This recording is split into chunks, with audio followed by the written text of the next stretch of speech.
In terms of quest for quality, this is really about living a quality life, having a quality career. If you always aim for quality in your life, you will almost always find success at some point in the longer term. Welcome to Quest for Quality with Joe Higgins, a highly successful executive with the Whirlpool Corporation, whose career spanned over 3 decades as a leader with the world's largest appliance manufacturer in the world. Now in his retirement, Joe presents his decades of wisdom and experience in his Quest for Quality podcast and as a keynote speaker, seminar leader, and consultant. Some of you may know our keynote speaker. You've probably seen this face around. I would tell you he's a legend in the industry, and it's great to see him back with us. Joe retired from Whirlpool in 2012 in a career that spanned 2 companies and 43 years in the appliance industry. For the past 2 years, Joe has been speaking at conventions, seminars, and sales meetings across America. I've had the privilege and honor introducing some very famous speakers to you.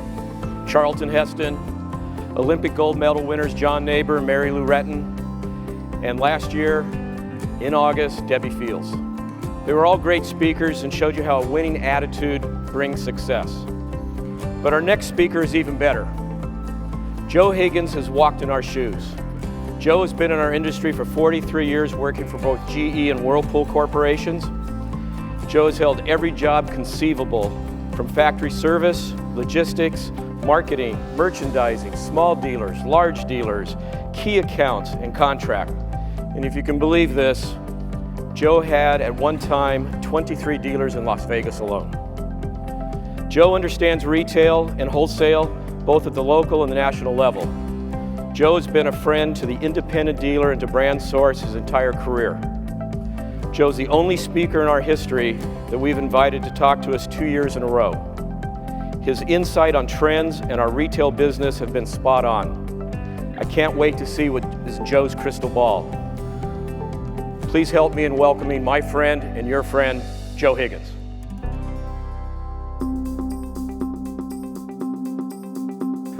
Well, I was here a year ago on this stage, and I talked to you about the economy 2013. I made some predictions. I also gave you a brief history of the recession, how and why it started. This year, I'm going to talk to you about the economy 2014. But I'm going to start my presentation with a discussion around the next 10 years, the decade ahead, what that looks like for all of you in this room. I referenced it about a year ago.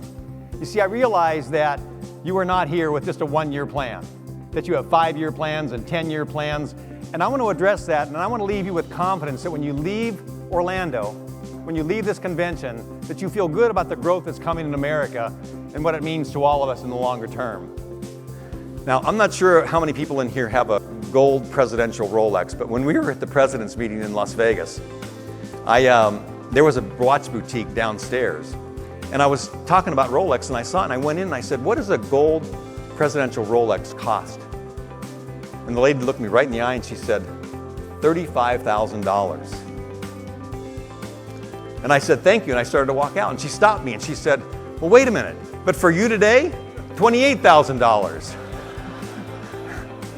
She cut the price at $7,000, and I just turned my back on her. I went back to my room and I looked it up, and the price of a gold Rolex is $25,000. And that's steep in my mind, that's steep. And yet Rolex is up 27.1% this year. Warning to all of you out there that all these numbers and all these facts you've been listening to for the last 30 minutes or so, not important. Not important. Most Americans don't follow this stuff. Most Americans don't even understand this stuff. It's not the facts that are important. It's how we feel about the facts that are important. It's about how Americans feel about the facts. And how you feel about the facts drives behavior. So when your brother or your sister lose a job, it makes you feel a certain way. When your next door neighbor's house, that's a friend of yours, let's say, goes into foreclosure, it makes you feel a certain way and act a certain way. See, as human beings, we tend to think the worst of any situation and think that it's going to happen to us.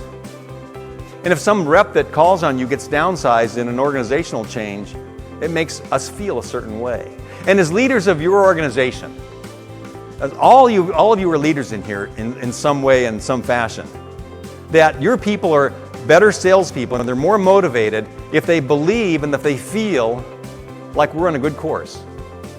Now, I used to do this for Whirlpool almost every phone call, every month at least. And we have an RSD in the room here, Jimmy Clark from Florida, and he coined the term Higgonomics. And I did this in the darkest days of the recession. Right, Jimmy? And we tried to keep our salespeople feeling good and feeling up and feeling positive and feeling motivated. And I'll tell you that that's what we all need to do. Because as you saw, the numbers are pretty good. The numbers point us to a way that says, hey, we're going to have a pretty good 2013. And beyond that, they look even better than what we were seeing. Okay? So keep that in mind. A great story. Anybody ever heard of Archer Rubinstein? Any musicians in here? Archer Rubinstein, considered to be the greatest pianist in the history of the human race. He played his last time in Pasadena when he was 89 years old. And a lady, this is how the story goes, a lady came up to him and said, Archer, she said, I saw you play tonight. You're a master. I would give my life to be able to play like you. And his answer was, I did. You heard that story? I did. If you want to be great, if you want to make it to the inner circle, you got to be willing to put in the effort. And people say to me when I talk about this, they say, well, why should I do this? You know, what's in it for me? Is it about the money? No. Is it about having a great job? Being a GM? Like David? No. Working hard and trying to be the best you can be, learning who you are inside, learning what potential you have. That's where life satisfaction comes. I can tell you from someone who's been 43 years in the business and ran a lot of different parts of Whirlpool and had a lot of the big leaders in my organization still today, a vice president of Whirlpool. Matter of fact, at one point in my career, the vice president of GE and the vice president of Whirlpool both came out of my organization. And I can tell you that one of the great satisfactions you have later on is whether or not you've learned who you are inside and you've lived up to the potential that you have. And I've just made the case for the fact that you all have equal talent. You all have a chance to be great. It's whether or not you take that chance. And I'll tell you that when you get to this point in your life where I'm at, I have the luxury of giving you this advice, that when you get here, that the job and the money weren't so important, it's who you are. I've learned over the years that it used to be about entertainment. I used to be able to come and tell a bunch of jokes and make people laugh, and that was great fun and everything. But I know in today's world that people want content. And they want a lot of content, and they want something they can use immediately. So today, I have my action items. Every presentation I give has action items, and these are my action items, in case you forgot. Create great curb appeal. Go outside right now, look at your store and say, does my store look attractive? Curb appeal sells. Ask your real estate agent. Define your vision. Put it on the wall. Drive your people to your vision. Drive your people to what you have in your head. Make sure that it's not guesswork, that they know where you're at and what you're thinking about.